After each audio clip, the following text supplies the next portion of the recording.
बहुत समय पहले जब धरती नई नई बनी थी, चारों ओर जंगल, पहाड़, नदियां और खुले मैदान थे।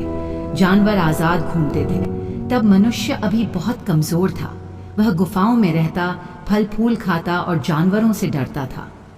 एक दिन मनुष्य ने आग देखी। Again, strike harder. Sparks, more! It burns, fire lives.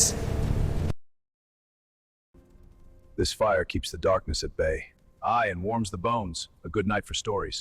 आग से ठंड दूर हुई, अंधेरा भागा और जीवन में रोशनी आई। यहीं से इंसान की असली यात्रा शुरू हुई। पत्थर युग सीखने की शुरुआत। मनुष्य ने पत्थरों से औजार बनाए, शिकार करना सीखा। धीरे धीरे उसने समूह में रहना शुरू किया। माँ बाप बच्चों को सिखाते, आग से डरना नहीं, समझदारी से इस्तेमाल करना। इंसान ने गुफाओं की दीवारों पर चित्र बनाए, ये उसकी पहली कहानी थी। खेती का युग, घर बसाने का समय। एक दिन किसी ने बीज बोया, बीज से पौधा उगा, पौधे से अनाज मिला। अब मनुष्य ने घूमना छोड़ा और गांव बसाने लगा। घर बने, कुएं बने, खेत बने। लोग एक दूसरे की मदद करने लगे। आग से डरना नहीं, समझदारी से इस्तेमाल करना।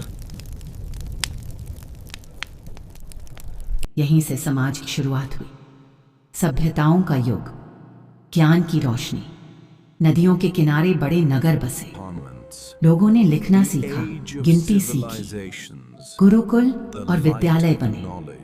राजा रानी आए, नियम कानून बने। मंदिर, पुस्तकें और कला ने मनुष्य को सोचने वाला बनाया।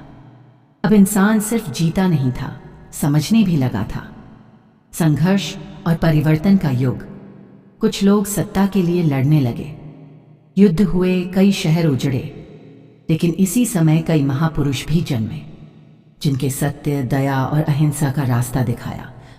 मनुष्य ने सीखा कि ताकत से नहीं, समझ से दुनिया बदलती है। मशीनों का युग, तेज होती दुनिया। भाप की मशीन, फिर बिजली आई। कारखाने बने, रेल चली, शहर बड़े हुए। काम तेज हुआ, जिंदगी बदली।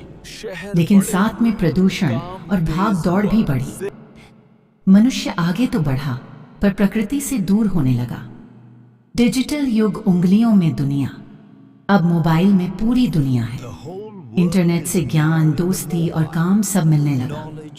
बच्चे ऑनलाइन पढ़ते हैं। लोग दूर बैठकर भी बात कर लेते हैं।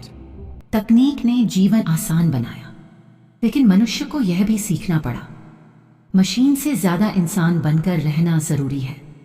आज और कल उम्मीद की कहानी। आज मनुष्य चांद तक पहुंच गया है, रोबोट बना रहा है, नई दवाइयां खोज रहा है, पर धरती बीमार हो रही है। अब मनुष्य के सामने सबसे बड़ी जिम्मेदारी है प्रकृति को बचाना, इंसानियत को जिंदा रखना। कहानी अब भी खत्म नहीं हुई है। अगला अध्याय हम सब मिलकर लिख रहे हैं।